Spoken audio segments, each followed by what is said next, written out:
Please don't laugh at them, Jamal whispered, tucking his feet under his chair as the first snicker bounced across the 6th grade classroom. His voice was so low that only Emily, who sat at the desk in front of him, heard it.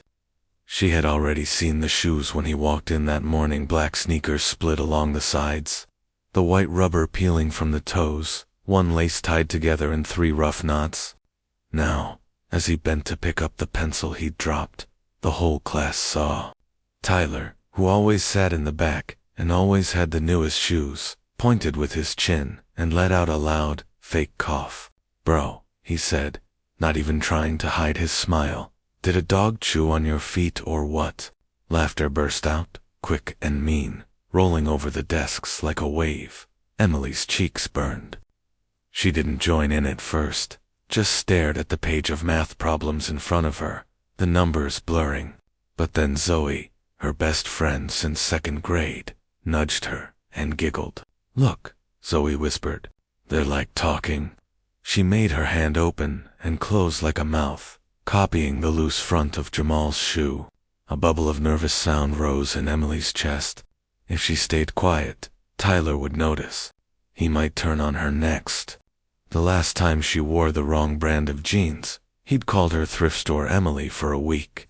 So she let out a small laugh, too, even though something in her stomach twisted. Behind her, she felt Jamal go very still at the front of the room.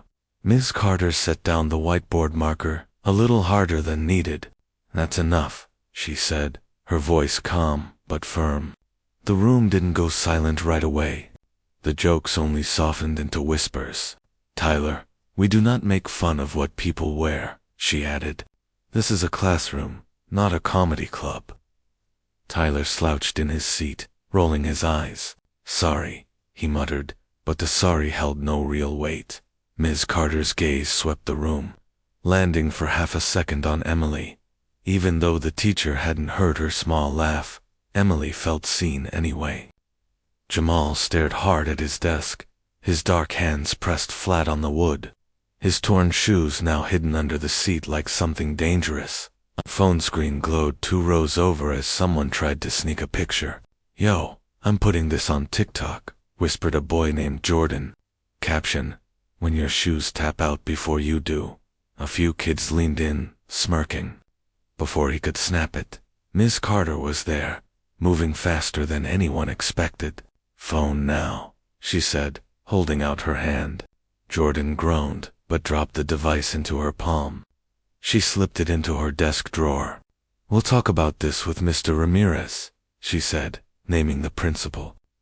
A small sound came from behind Emily, like someone trying not to let a sob escape. When she glanced back, Jamal's eyes were shiny, his jaw clenched so tight that a muscle jumped in his cheek. "Jamal," Ms. Carter said gently, "could you take this note to the office for me, please?" She held out a folded slip of paper. He took it, his fingers shaking just a little. Getting sent to the office was usually bad, but her voice didn't sound angry. It sounded worried. He stood up slow, shoulders hunched, and walked down the aisle. Each step made a soft slap against the floor, the broken soles of his shoes kissing the linoleum with a tired sound. The room was so quiet now that Emily could hear her own heartbeat in her ears. Jamal didn't look at anyone as he left. The door closed behind him with a soft click that somehow felt loud. After he was gone, Ms. Carter turned back to the class. "Open your math books to page 73, she said. Her voice was normal again, but her eyes were not. "We're going to work quietly for 10 minutes. Books rustled open, pencils scratched. For the first time that year, Emily wished math would last forever. Numbers were so much easier than people. Her foot brushed her own sneaker under the desk. It was white, with a blue swoosh on the side. Nothing special, but still clean, still whole. She thought about how it would feel to have the whole class stare at holes in your shoes, to hear their laughter bounce around your head even after it stopped. She pressed her toes hard into the rubber, like she could mash down the guilt rising inside her. By lunch, the morning scene had already turned into a story that grew with each telling. In the noisy cafeteria, Tyler sat at the center of a table like he always did, a king on a plastic throne. I swear, I could see his sock, he said, kicking out one foot to show off his brand new, red Jordans. Like full toe. It was like a sock puppet. I almost died. He slapped the table so hard the milk cartons jumped. Zoe snorted chocolate milk out her nose and wiped it away, laughing. Why doesn't he just ask his mom for new ones? She asked. My mom freaks out if my shoes even get a scuff. Tyler shrugged. Maybe his mom spent all their money on that ugly backpack, he said. Have you seen it? It's like from the dollar store. Emily poked at her pizza, her appetite gone. Across the room, Jamal sat alone at the end of another table, picking at the crust of his sandwich. His head was bent low, his shoulders curved in like he was trying to fold himself up small. His backpack, a plain black one, with a broken zipper, rested on the bench beside him. She thought about going over to sit with him. The thought rose up clear in her mind, then hit the wall of her fear and slid back down. What if Tyler saw? What if everyone started calling her Jamal's girlfriend, or something worse? She hated herself a little for caring, but she cared anyway. So she stayed where she was and tried to pretend her chest didn't hurt. Halfway through lunch, Ms. Carter appeared at their table, Jordan's phone in her hand. Tyler, Jordan, Zoe, Emily, she said quietly. Mr. Ramirez would like to see you after you eat. Her eyes flicked over their faces, stopping a second longer on Emily's. Don't throw anything away yet, she added. You might lose your lunch if you're nervous. Tyler snorted. What's the big deal? He asked after she walked away. It's just a joke. Jordan shifted in his seat. Yeah, but my phone, he said, worry in his voice. Emily's stomach twisted harder. If the principal had their names, it meant Ms. Carter had written about more than a missing phone. It meant grown-ups weren't just going to look the other way this time. The walk to the office felt longer than any trip down that hallway before. The four of them lined up against the wall across from the open door that read principal in gold letters. Posters about kindness and choose to include hung all around them, bright and cheerful, and suddenly very loud. Emily stared at one with a group of kids in a circle, their hands joined, the words "everyone belongs" under it. She wondered what the artist would draw for a poster about what they had done. Inside the office, she heard low voices, Mr. Ramirez and someone else. A moment later, the door opened wider. Come in, please, Mr. Ramirez said. He was a tall man with salt and pepper hair and warm brown skin, usually quick to smile. Today, there was no smile. He sat behind his desk, hands folded, eyes serious. Beside him, in a chair near the wall, sat Ms. Carter. In the corner was another chair, empty, a box of tissues on the small table next to it. The sight of that box made Emily's throat tight. Sit, Mr. Ramirez said, pointing to the four chairs in front of his desk. They sat. Do you know why you're here? He asked. Tyler shrugged, leaning back, trying to look relaxed. Because of a phone, he said. Mr. Ramirez's eyes moved to him. Partly, he said. Jordan, we do not use phones in class. We also do not take pictures of classmates without their permission. He picked up a yellow slip of paper from his desk. But that is not the main problem, he went on. Ms. Carter wrote that there was laughter in her classroom this morning, that students were making fun of another student's shoes, that when she asked you to stop, some of you kept going. His gaze moved from Tyler, to Jordan, to Zoe, to Emily. Is that true? A heavy silence fell. Emily felt heat creep up her neck. She looked at her hands in her lap. It was just a joke, Tyler said finally, his voice lower now. His shoes were bad.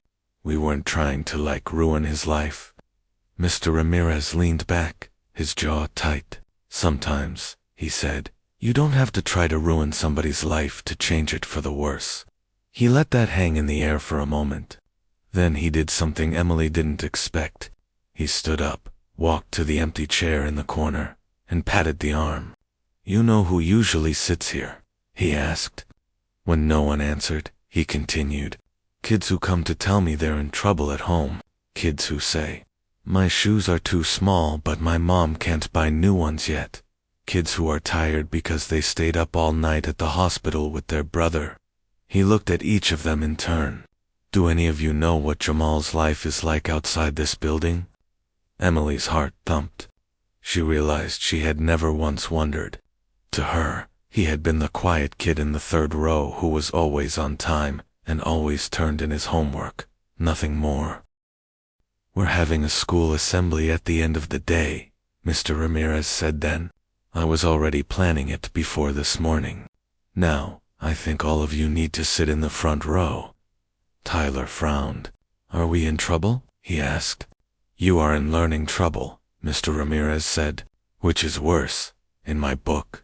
You're going to learn something about those shoes you thought were so funny, and you're going to think hard about who you laugh at next time." He turned to Ms. Carter.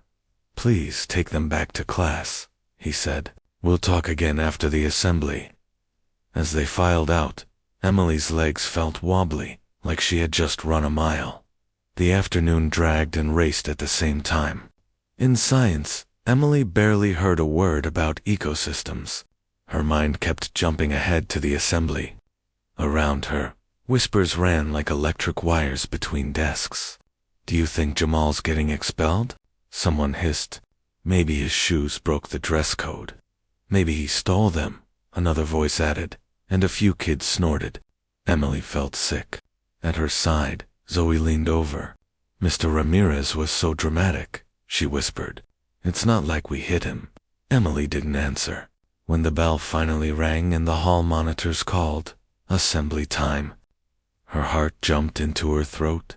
The whole sixth grade crowded into the gym, shoes squeaking on the polished floor. The bleachers groaned as they filled. Banners for the basketball team hung on the walls, bright blue and white. At the front, a wooden podium stood under the big school flag. Teachers spread out along the edges, their eyes scanning for trouble. Emily and the others Mr. Ramirez had called out sat in the first row on the floor. Right in front of the podium, their legs crossed. She could feel the eyes of kids behind her on the back of her head. Jamal sat with the rest of their class, a few rows up, his shoulders hunched, his gaze fixed on the floor. His shoes looked even worse under the harsh gym lights, the torn sides dark against the shiny wood. When Mr. Ramirez walked to the center, the buzz of voices slowly faded. He didn't bring a stack of papers, just a small index card. "Good afternoon, Falcons," he said, his voice echoing off the walls. Today was supposed to be a simple assembly about kindness, but something happened this morning that made it much more important. A rustle ran through the gym. A few heads turned toward Jamal. He shrank a little in his seat. Emily wished she could crawl inside herself and disappear. "Before I say anything else," Mr. Ramirez went on, "I want to invite a student to join me. Jamal, would you come up here, please?" The room held its breath as Jamal stood. Every eye followed him as he walked down the steps, his steps careful, like he wanted to be invisible and knew he couldn't be. The tears from earlier were gone from his eyes now. His face was blank, his jaw set. He reached the front, and Mr. Ramirez put a hand on his shoulder. "It took a lot of courage to come up here," the principal said softly into the mic. "I asked Jamal if we could share a little bit about his story today, and he said yes." That one word yes rang in Emily's ears like a bell. He didn't have to. He could have stayed silent and let them all keep guessing. He was choosing to let them see. "Some of you think you know Jamal because you know his shoes," Mr. Ramirez said, his voice steady. "You saw the holes and the tape, and you decided that was the most important thing about him."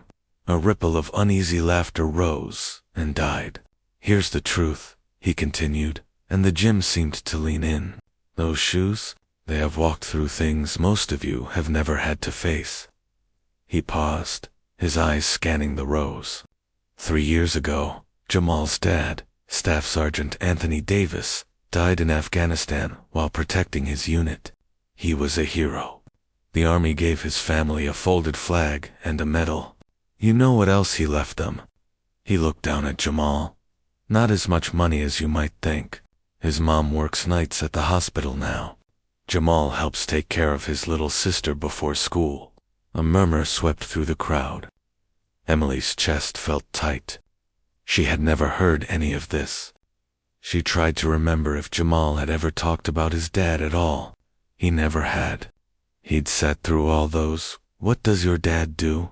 Father's Day crafts without a word, drawing pictures of a man in a uniform that no one had asked about. Since last year, Mr. Ramirez went on, Jamal has gotten up at 5 in the morning to help a neighbor with a paper route. He uses that money to buy groceries when things are tight and to help with his sister's asthma medicine. A few kids gasped. He hasn't asked me for help, even though he could. He hasn't complained once. When his shoes started to wear out, he kept wearing them so his sister could have what she needed first. The gym was so quiet now that even the old AC unit's hum sounded loud. Tyler, sitting 2 rows behind Emily, shifted, his usual smirk gone. He stared at Jamal's shoes like they were something holy. Mr. Ramirez's voice softened. "This morning, some of you laughed at those shoes," he said. "You thought they meant poor or uncool. You know what I see when I look at them? I see love. I see a brother who walks his sister to the clinic. I see a son who still goes to school on time and gets good grades while working to help his family. I see a young man who honors his father's service by serving at home." He squeezed Jamal's shoulder gently. "Those shoes are worn out because Jamal is worn out from doing more than a kid his age should have to do." Emily's eyes stung. A lump formed in her throat the size of a marble. She thought of herself that morning, laughing a little so Tyler wouldn't turn on her. The sound she had let out now burned her ears. She remembered Jamal's whisper, "Please don't laugh at them." She had done it anyway. Shame washed over her like cold water. She wanted to raise her hand and shout, "I'm sorry," but the words were stuck. On the bleachers, a girl in the back wiped her eyes with her sleeve. Someone else sniffled. Even a few teachers blinked hard. Mr. Ramirez took a breath. "We can't go back and erase what happened," he said, "but we can choose what happens next. After this assembly, Jamal is going to pick out a new pair of shoes from our school clothes closet. Yes, we have one, and yes, it's for anyone who needs it, not just Jamal. We've been too quiet about it. That changes today." He looked over at the side of the gym where a small door led to a storage room. "We started that closet because of kids like him. Because sometimes the bravest thing a kid does is walk into this building at all." He stepped back from the mic. "I'm not going to make anyone stand up and confess," he said. "You know who you are. You know what you did. I care more about what you do now. So here's my challenge. Look at the people around you with new eyes. Don't let someone's clothes or shoes be the most important thing you know about them. Ask their story. And if you ever feel like you're the one in torn shoes, I want you to remember Jamal and I want you to come sit in that chair in my office so we can help." He smiled then, small but real. "Jamal, thank you for letting us learn from you today." The gym erupted in applause. Not the wild kind they gave the basketball team, but a steadier, deeper sound. As Jamal walked back to his seat, kids patted his shoulder. Some murmured sorry, man under their breath. He nodded without looking up. When he passed Emily, their eyes met for the first time that day. She opened her mouth, but no words came. He looked away, and the space between them felt wider than the whole gym. After the assembly, Mr. Ramirez pulled him and his mom into the office to talk about more help the school could give. The rest of the 6th grade walked back to class in a low buzz, not quite sure what to do with the mix of guilt and respect sitting heavy in their stomachs.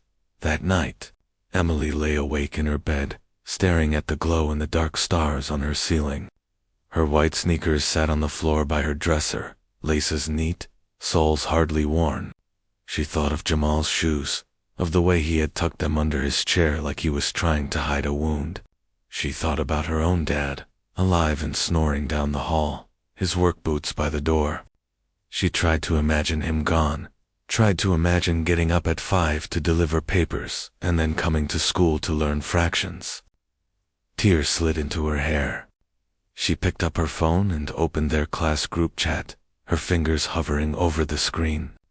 Tyler had already written, "Yo, today was wild." Didn't know about his dad.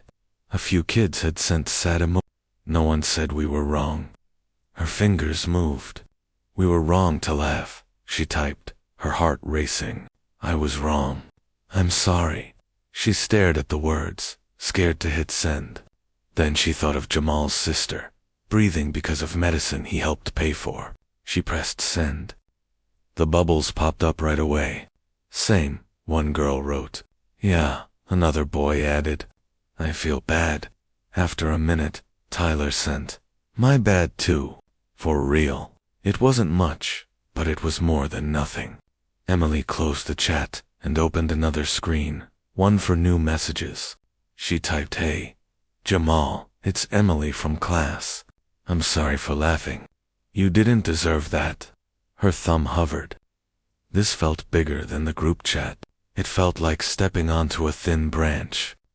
She hit send before she could chicken out. The next morning, Emily got to school early, on purpose. Her stomach fluttered as she walked into the building. In the front hallway, a display table had appeared overnight, covered in colorful paper and signs. At the top, a poster read, "Falcon Shoe Drive Walk, a mile in their shoes." Under it, someone had drawn small sneakers in all colors. A box sat on the floor, already holding a pair of gently used high tops. Standing beside it was Mr. Ramirez, taping up another sign. "Good morning, Emily," he said when he saw her. "Like our new project?" She nodded, surprised. "Did you start this because of—" she began. He smiled. "I mentioned the idea last night at the PTA meeting," he said. "But a student emailed me before that, asking if there was a way we could help kids get new shoes without making them feel bad. Funny how ideas travel." Emily's face flushed. She hadn't emailed him, but the thought that another kid, maybe several, had felt the same tug she did, warmed her. "Can I help?" she asked. "Absolutely," he said. "Grab a marker. We need more signs." As they wrote, other students trickled in, reading the posters. "So we can bring shoes from home?" one asked. "Yeah," Mr. Ramirez said. "Gently used or new. Any size. We're going to stock the closet and make sure no one in this school has to worry about torn shoes again." A few kids nodded, already whispering about pairs they had outgrown. Emily thought of the box of almost new sneakers in her closet, shoes she'd barely worn because she didn't like the color anymore. They suddenly looked different in her mind. In homeroom, Jamal slipped into his desk a little later than usual. Emily noticed right away that his feet were different. On them was a plain pair of black sneakers, not name brand, but whole. The laces even, the soles firm. She guessed they came from the school closet. For a second, she worried he might be embarrassed to wear them, like they were a sign that he'd needed help. But when she looked up at his face, she saw something there she hadn't seen in days. A small, tired, but real smile. She took a deep breath, turned around in her seat before she could talk herself out of it, and whispered, "Hey." He looked at her, wary. "Hey," he said.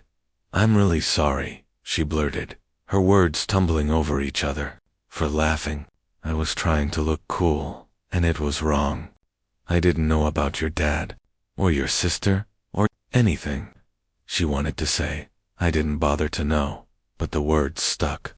Jamal studied her face for a long moment, his dark eyes searching. He shrugged one shoulder, a tiny move. "It still hurt," he said quietly. "Hearing you laugh hurt more than Tyler, 'cause you usually don't." The truth stung, but she nodded. "I know," she said. "That's why I'm sorry. I'm helping with the shoe drive. I thought maybe you could help too. So it's not just us fixing you, but, like everyone helping everyone. She held her breath. For a moment, she thought he was going to say no. Then he shifted in his seat, the new shoes squeaking a little on the floor. Maybe, he said. I don't want my name on it big or anything. I don't want to be that kid from the assembly. She nodded fast. Yeah, she said. Me neither. Just kids helping kids. A corner of his mouth lifted. I can help pick sizes, he said. I know a lot about feet now. The joke was small, but it loosened something in her chest. They both smiled, the space between them shrinking just a little. Over the next 2 weeks, the Falcon shoe drive took on a life of its own. Boxers filled the hallway, overflowing with sneakers in every color and style, teeny light-up shoes from first graders, scuffed basketball shoes from 8th graders, even a few brand new pairs with tags still on, dropped off by parents or teachers. Local businesses heard about it from the school newsletter and donated gift cards. The gym teacher offered extra credit for students who helped sort shoes after school. Emily and Jamal worked side by side more than once, lining up pairs by size, laughing when they found a shoe with I love pizza written on the sole. At first a few kids made jokes about charity, but when Mr. Ramirez pointed out that everyone's feet grew and everyone needed shoes sometimes, the teasing faded. On the last day of the drive, the school held another assembly, this time full of a different kind of energy. Piles of shoes stood on the stage like colorful mountains. Falcons, Mr. Ramirez said, his voice almost proud enough to crack. You collected over 300 pairs of shoes. That's 300 chances for someone to walk into this building a little less worried. That's what community looks like. He didn't point out who had started it. He didn't say Jamal's name or Emily's. He didn't need to. The kids who had laughed that first day knew who they were. The kids who had opened their closets knew too. Afterward, as everyone spilled back into the halls, Tyler caught up to Jamal by the lockers. He shoved his hands into his pockets, looking everywhere but at the other boy's face. Hey, he said. Cool drive? Jamal nodded. Thanks, he said. Tyler swallowed. Also, about the shoes, he said, words coming out stiff. I was a jerk. I'm sorry. For real. He lifted one foot, showing his own sneakers. These'll be in the box next year when I grow out of them, he added. Maybe they'll go to someone who actually deserves them. For the first time since that awful morning, Jamal's smile reached his eyes. Everyone deserves shoes. Man, he said. That's kind of the point. Spring came slow but sure to their little city. Puddles dried on the sidewalks. Trees outside the classroom windows grew a soft fuzz of green, and kids dragged jackets behind them instead of zipping them up. One Monday in April, as Emily walked down the hallway, she noticed something that made her stop. A younger boy from 3rd grade shuffled past, his sneakers flapping at the back, the sole starting to peel. A few kids nearby looked down at his feet, mouths opening. Before any sound could leave their lips, Emily stepped forward. Hey, she said, smiling at the boy. You know about our shoe closet, right?